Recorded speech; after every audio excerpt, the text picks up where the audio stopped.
नमस्कार, तुम्हा सगळ्यांचं अतुल सर इंग्लिश क्लास या युट्यूब चॅनलवर स्वागत. आजच्या सेशनमध्ये आपण बेसिक इंग्लिश ग्रामर ची आपण एक संकल्पना पाहणार आहोत. खूप महत्वाची संकल्पना आहे.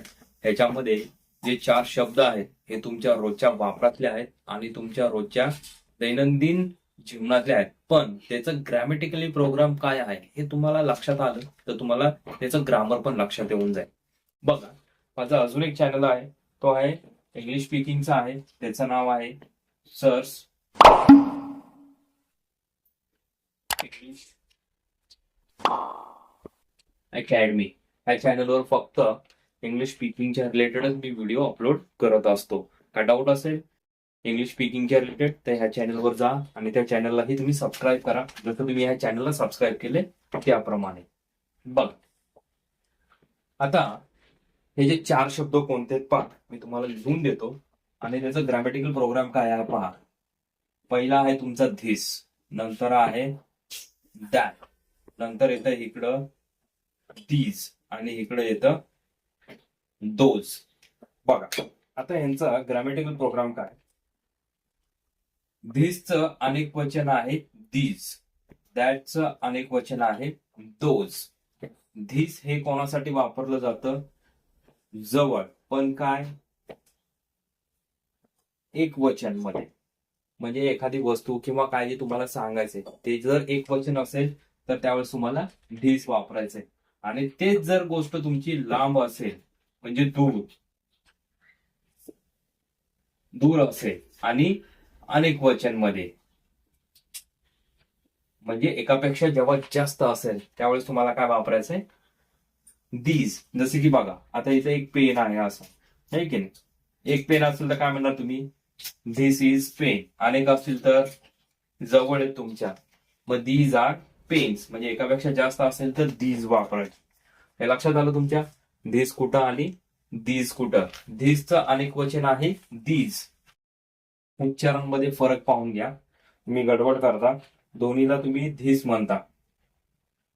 हे आहे तुमचं धीस आणि हे आहे तुमचं दीज. क्लिअर. आता दॅट, हे क्लिअर झालं तुमचं दोन. ओके, आता आपण दॅट आणि दोज कडे येऊ. दॅट म्हणजेच दूर किंवा लांब असेल, पण कशी, एक वचन.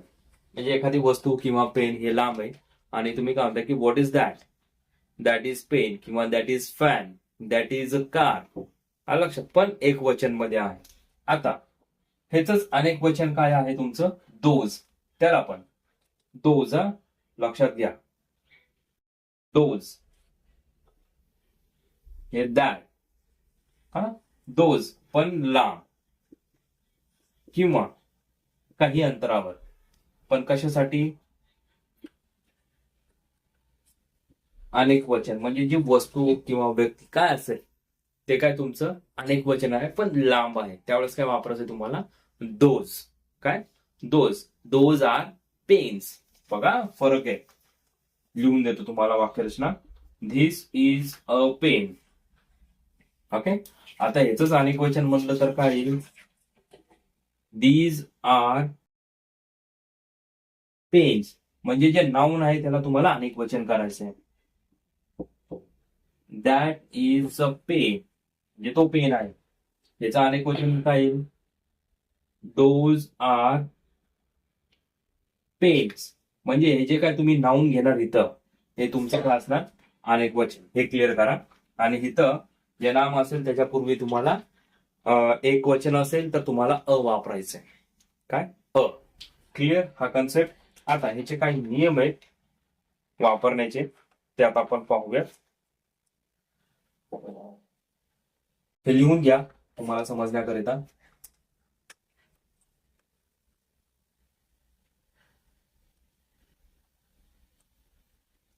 बघा, यापैकी प्रत्येक सर्वनाम तिन्ही लिंगांमध्ये वापरतात. म्हणजेच हे जे धीस, दॅट, दोज जे आहे हे तुम्ही तिन्ही लिंगांमध्ये वापरू शकता. काय, तिन्ही लिंगांमध्ये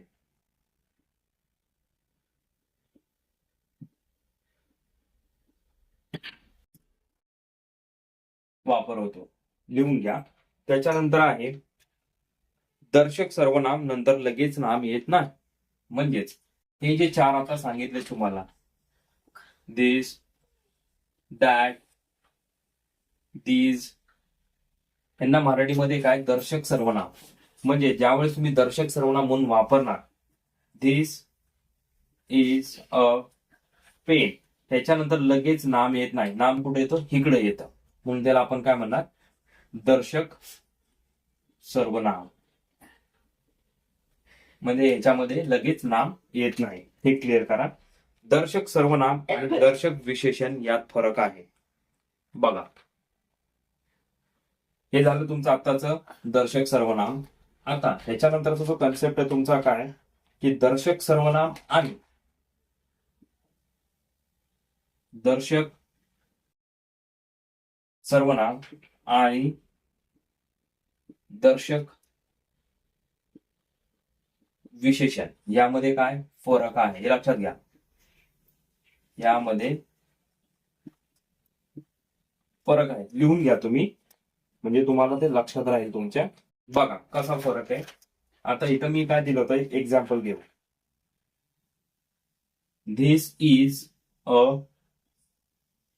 बुक, हे काय झालं तुमचं दर्शक सर्वनाम.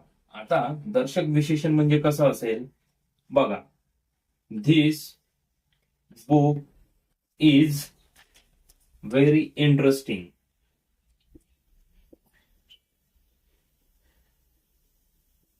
काय, धिस नंतर काय आले, नाम, म्हणजे बुक हे काय आहे तुमचं नाम, म्हणून हे काय होणार तुमचं दर्शक विशेषण. म्हणजे ह्या धिस दॅट नंतर जर नाम आलं तर ते होईल दर्शक विशेषण, नाम नसेल तर ते काय होईल दर्शक सर्वनाम. बघा तुम्हाला कमेंट बॉक्समध्ये ह्या धिस दॅट आणि दीज दोजला इंग्लिशमध्ये काय म्हणतात, मराठीत तर मी सांगितले तुम्हाला दर्शक सर्वनाम, पण इंग्लिशमध्ये काय म्हणतात हे तुम्हाला कमेंट बॉक्समध्ये कमेंट करून सांगायचे. या सेशन मध्ये काय डाऊट असेल तर कमेंट बॉक्समध्ये कमेंट करा, आणि पुढील सेशन मध्ये आपण असंच एखादा कन्सेप्ट घेऊन येऊ. तोपर्यंत जय हिंद, जय महाराष्ट्र.